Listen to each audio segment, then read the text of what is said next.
Ay,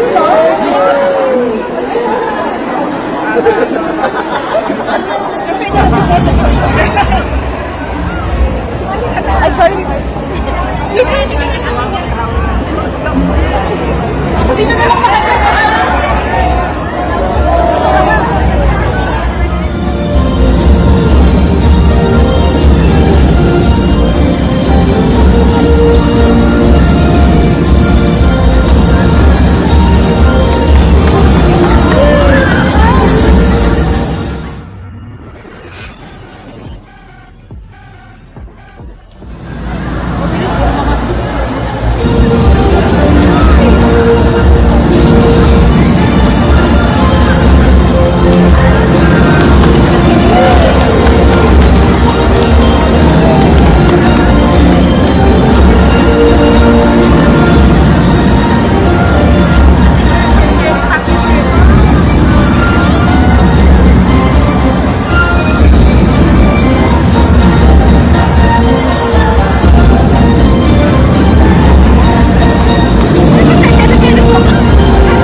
Magalang-galang na panauhin at mga kapwa ko taga San Fernando. Ako po ay tumatayo sa inyong harapan na may pusong puno ng pasasalamat sa napakalagang tulong at suporta na inyong pinagkaloob sa amin. Unang-una, hayaan niyo po ako magpasalamat ng taus-puso sa ating pangalawang Pangulo para sa napakaraming proyekto at programa na tunay na nagbibigay ng malaking pagbabago sa buhay ng maraming pamilya, lalong-lalo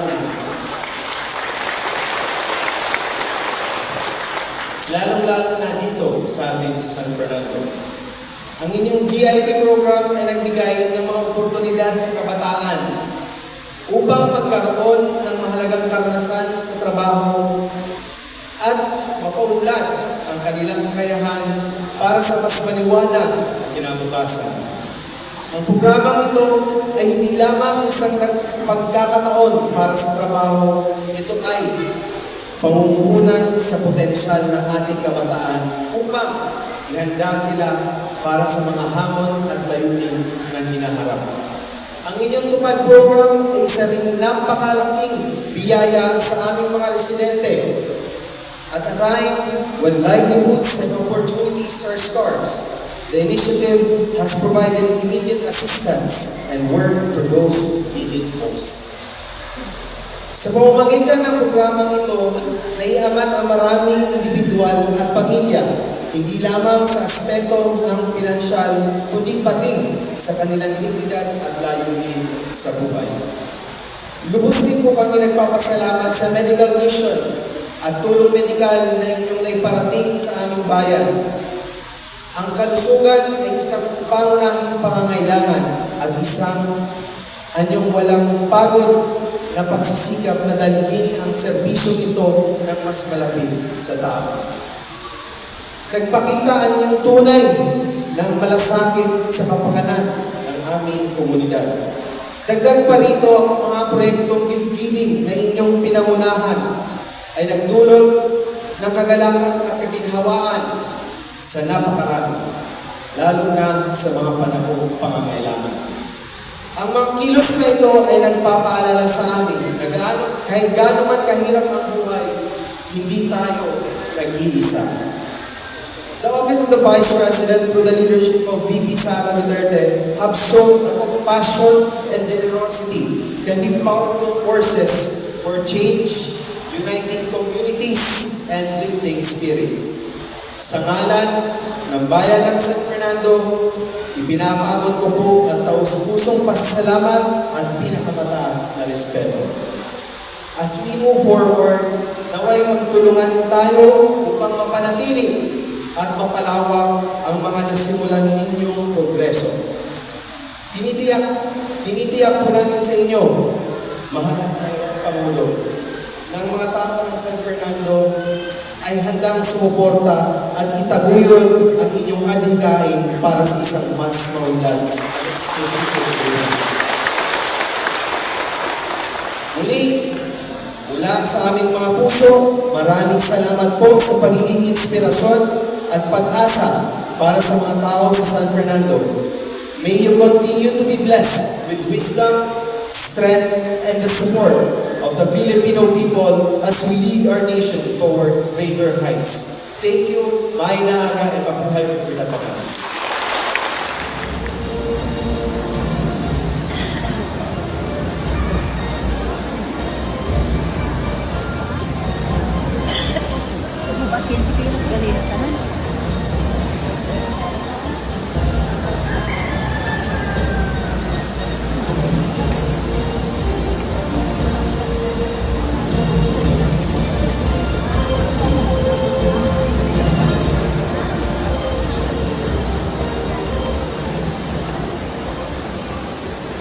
Maraming salamat. Maaari na po tayong umupo. Iniimbitahan po natin ang ating Bicol Satellite Lead, Architect Jaisal Cohen Asha, para ipakilala ang ating pangalawang Pangulo.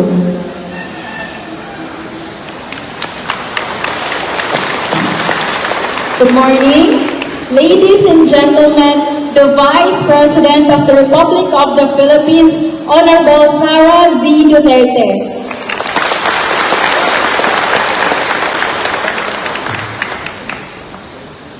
Mga kababayan, ladies and gentlemen, Assalamualaikum warahmatullahi wabarakatuh. Madayaw, mayong adlaw ng inyong tanan, mayong aga, magandang araw sa inyong lahat. Unahin ko po muna ang aking mga pagpapasalamat. Una po, ang aking pagpapasalamat sa ating pong mayor at sa ating buong si Mayor Byron Angelo Bravo at sa buong local government ng San Fernando, Masbate dahil tinulungan po nila kami para mabuo yung programa natin ngayon, yung Thanksgiving. At nagpapasalamat kami sa lahat ng mga personnel ng lokal na pamahalaan dito para sa kanilang pagtulong-tulong at pagsuporta sa aming Thanksgiving program ngayong araw na ito. Maraming salamat po sa inyo lahat. Ang susunod po na pagpapasalamat ay mula sa akin para po sa inyong lahat. Nagpapasalamat ako sa tulong ninyo, sa kampanya ninyo, sa suporta ninyo, at sa boto ninyo para sa akin ng nakaraang halalan noong taong 2022. Maraming salamat po sa inyong lahat. Ang susunod na pagpapasalamat ay mula din po sa akin para po sa inyong lahat. Nagpapasalamat po kami sa patuloy ninyo na suporta sa mga programa at proyekto ng Office of the Vice President. Maraming salamat po. Ang susunod na pagpapasalamat ay mula po sa pamilya namin, ang pamilya Duterte. Napakalaki ng utang na loob namin sa inyong lahat, mga kababayan namin. Dako kaayo ang amo ang utang makabubuton kaninyong tanan sa pagkakataon na ibinibigay ninyo sa amin na makapaglingkod sa ating bayan at sa ating pamahalaan. Maraming salamat po sa inyong lahat. Mula po kay Pangulong Rodrigo Duterte at sa 6 na taon na suporta ninyo sa kanya noong siya ay Pangulo ng ating bansa. Maraming salamat. Ang huling pagpapasalamat ko ay para po sa aking mga kasamahan sa Office of the Vice President Satellite Office sa Bicol Region dahil